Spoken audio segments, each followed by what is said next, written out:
Okay, here we go.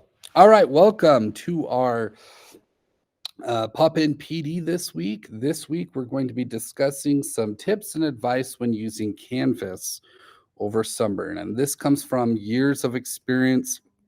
So, hopefully, if you listen to us this week, your Canvas experience this summer will go by really smooth.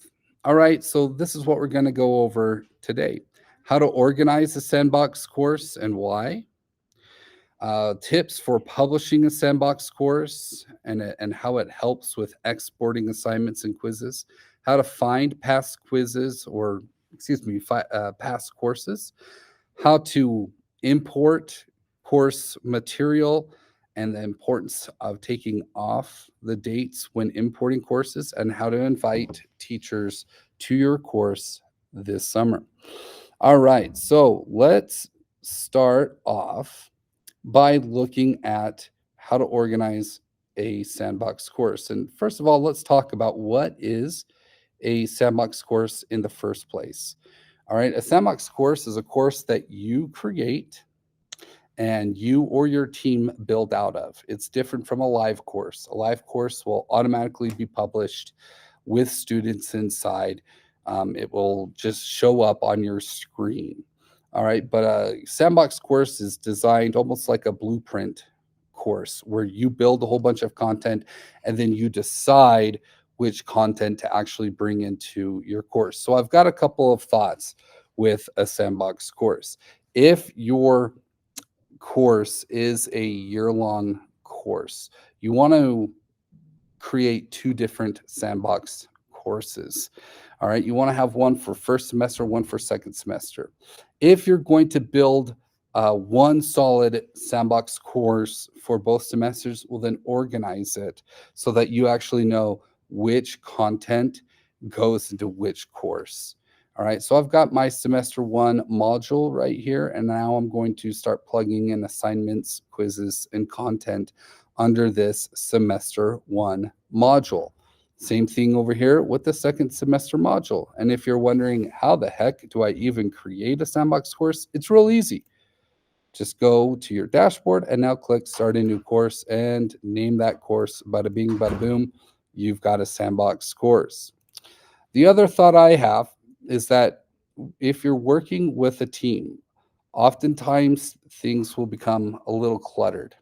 All right. So, as a team, you may want to go through your assignments and see, you know what, there are several assignments from 2020 or whatever year it is that we no longer use. We can delete them. All right. And if you don't feel confident in deleting these assignments, that's fine. Then what I would do, my tip for you, is create a sandbox course just for yourself and bring in the material that you know you're going to use. What we want to avoid is what we've seen over the last year or two, is that teams are copying over sandbox courses, or they're copying over courses from past semesters that have a whole lot of extra assignments that they no longer use. Uh, if you copy over hundreds or thousands of assignments that you no longer use into your live course in Canvas, it's just going to create problems, and it's going to make your course run a lot slower, and it's going to confuse students if you accidentally publish those assignments and assign them those assignments. All right, so keep things organized. It will avoid a whole lot of problems down the road. It might take you a few minutes to organize them, but believe me, down the road, it'll pay dividends. All right, let's also talk about publishing sandbox courses. By default, when you create a sandbox course, it stays under unpublished. Make sure that you publish them. Why?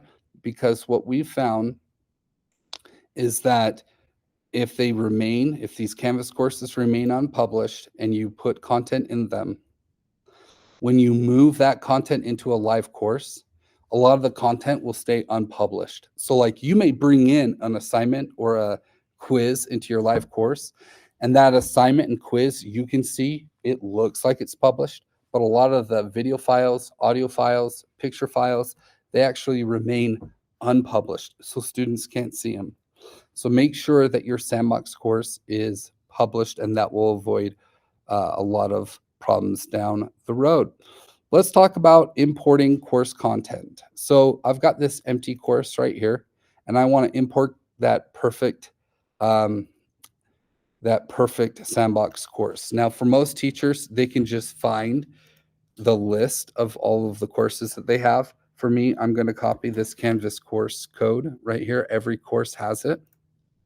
And now what I'm going to do is I'm going to go into the course and I'm going to click import existing content, copy a Canvas course, put in that course code, or for most teachers, they can just find the name of the course. And now if you click all content will come into the course. If you only want to copy over one Canvas course, here's a tip.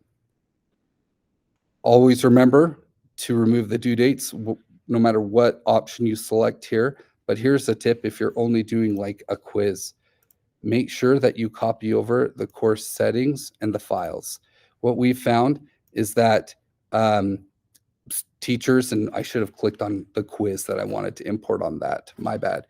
But what we've found is that teachers are importing their quizzes, but Canvas is only bringing over the quiz. It's not bringing over the files for that quiz. So like any images or audio files, those are being left in the dust. So you'll obtain a quiz into your new course, but the actual content in that quiz is missing. All right. And like I said, always, always, always remove the dates. Don't have the dates exist. That causes so many problems down the road to where you can't edit the assignment and you can't even assign it. The last tip I have is how you should invite teachers into your course. In the past, you could just invite teachers if you have their email address. You would just type it in or copy and paste it in, and then you could select from this list. But this list no longer populates. You can only add teachers as students. So what you want to do is you want to add teachers just as students.